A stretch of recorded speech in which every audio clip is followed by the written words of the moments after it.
Hi guys, thank you for watching our channel today. We appreciate you and thank you for subscribing. Today our question, or this particular video, is what do I need to do if turning 65 is just around the corner? So I have a friend today. Her parents are turning 65 in October, and so she has some questions regarding when do I need to apply for Medicare and Social Security, and what are those kind of like next steps. So I'm going to turn over to Taylor and have her ask the questions, and we'll go from there. Hey, okay, so my parents are turning 65 in October. When should they apply for Medicare? Great question, which is a question that everybody seems to be asking or should be asking. So there's a lot of misconceptions as far as what you should or shouldn't do when it comes to applying for Medicare. So it's there's multiple answers within inside that question. So if a person is turning 65, and in your case, your parents are turning 65 in October, there's a two-part answer. The first answer is the Social Security's office allows for you the earliest to apply for Medicare Part A and Part B is 90 days prior to the effective date. So some people assume that if my birthday is on the 31st of October, my Medicare isn't going to start until the 31st of October. It's actually the first day of the month in which you turn 65. So it'd be 90 days prior to October 1st. Now here's the catch. If a person is actively collecting a Social Security check, then the Social Security's office will automatically enroll you into Medicare Part A and Part B. So you just have to sit back, wait for your Medicare card to come in the mail. Now, the second part of that is, if a person is not collecting a Social Security check, then the responsibility falls on the hands of the person to apply for Medicare Part A and Part B. So you can, two-part is one, you can contact the Social Security's office, schedule an in-person or a phone consult to enroll into Medicare Part A and Part B, or you can go to ssa.gov, go up to the menu bar, click on the menu bar, then you'll see benefits. Underneath benefits, you'll scroll down to Medicare. You'll click on the Medicare button, and then you'll scroll down probably 3/4 of the page. You'll scroll through the pages, and then you'll see highlighted in blue, it'll say apply for Medicare only, if you're only applying for Medicare and deferring your Social Security check. Okay, what if my parents plan on working beyond the age of 65 to 70? Another great question, because more and more people are working beyond the age 65. For one, they enjoy what they're doing, or two, is because they have to. So if a person is working beyond the age of 65, there's a couple ways we want to look at this. Does your employer offer group health care benefits? If the answer is yes, do you know if your employer's or your parents' employer offers group benefits? I think they do offer it, yes. So if the answer is yes, the next question we'd want to determine how many employees their employer has participating in the group plan. So if there's more than 20 employees and your parents plan on participating in the group insurance, then they're not required to take Medicare Part A or Part B. If there's less than 20 employees, regardless of whether they're participating in the group insurance plan, they're required by law to enroll into Medicare Part A and Part B. So, which leads to another question a lot of people will ask, if I elect not to take Medicare Part B, are there penalties involved? Which is becoming more and more common because people are working beyond the age of 65, so they just assume they have to enroll into Medicare. The penalty only applies if that individual is working, they're participating in the group insurance plan, there's less than 20 employees, and they don't take Medicare Part B. Now, if that penalty doesn't apply if there's greater than 20 employees, you're not required to enroll into Part B. So. Okay, awesome. Yeah, that was my next question, because they were told that they had to take Medicare Part B, and I think there sometimes could be some confusion if they absolutely need Part A and Part B. So thanks for clearing that up. If my parents' employer offers insurance, do they still have to enroll into a drug plan, Medicare, or Advantage plan?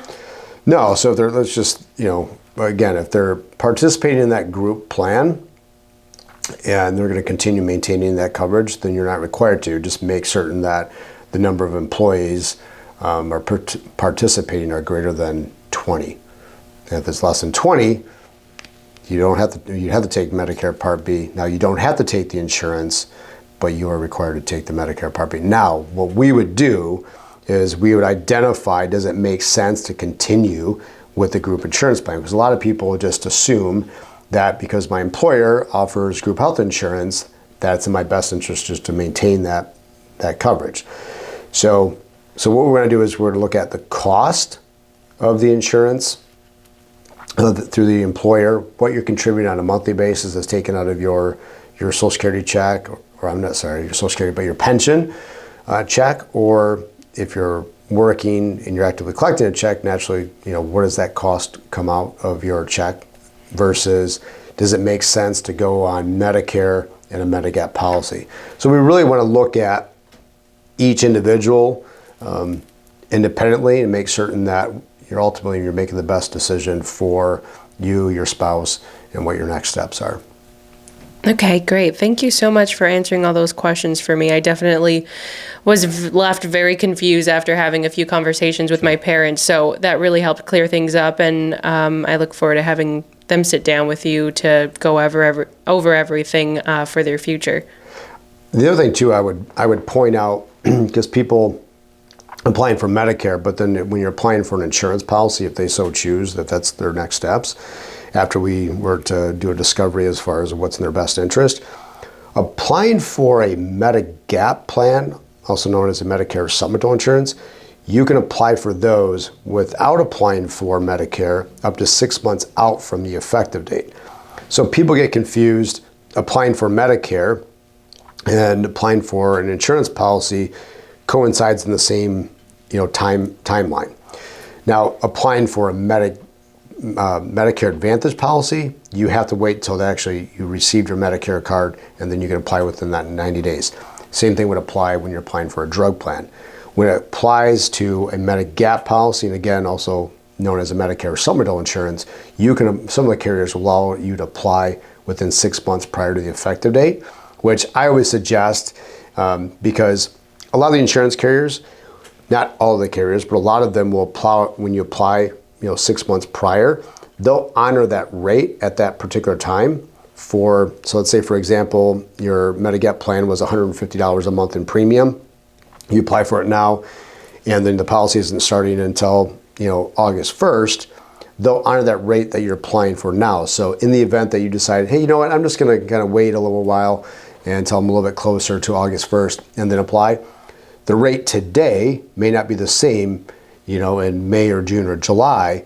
And so now you're paying a higher premium for that plan just because you decided to kind of push it off. So I always suggest be proactive rather than being reactive in applying for it once you've made up your mind as to what, plan and carrier you've decided is in your best interest. Okay, that's great. If I give this, information over to my parents and they come in and want to work with you, what would be the next steps in them coming in and you perhaps taking them on as a client? So next steps with your parents would be, whatever they're comfortable with. So if they would like to schedule an in-person meeting, come in here into the office. If they would like to schedule a Zoom call if that makes them more comfortable. If they don't have a computer or access to one, we can just schedule a conference call. We can come to them. If transportation is an inconvenience at this point in time, so we just want to ultimately, help you guys be comfortable with whatever those next steps are as far as meeting. And then we always encourage, if you have any other brothers or sisters, family members, or even close friends that want to be part of that conversation, we always encourage it, because if maybe those individuals have other questions maybe that you hadn't thought of or they hadn't thought of. So, we want to make certain that we're helping you make the best informed decision. So we always welcome anybody else into that conversation. So feel free to email us any questions. Feel free to contact the office if you have questions. And most certainly, if you have any other friends or family members that are kind of maybe considering that's the next chapter, whether it be the next 6 months, year, or a couple years down the road, please share information with them so they can subscribe. And again, throughout the week. Feel free to contact the office or email us any questions or concerns that you have. Maybe slightly different to Taylor's questions that pertain to her parents specifically, and then we can either address those throughout the week or next week's podcast. So thank you for listening, and we look forward to hearing from you throughout the coming days and weeks. Thank you for checking our podcast today. We appreciate you, and please check out our website where we have future dates and times for our Medicare 101 seminars throughout the Metro Detroit area. So please check us out. Come meet us in person. Look forward to meeting you in person. And again, tune into our next week's podcast as we dive deeper into Medicare. Thank you. Have a great day.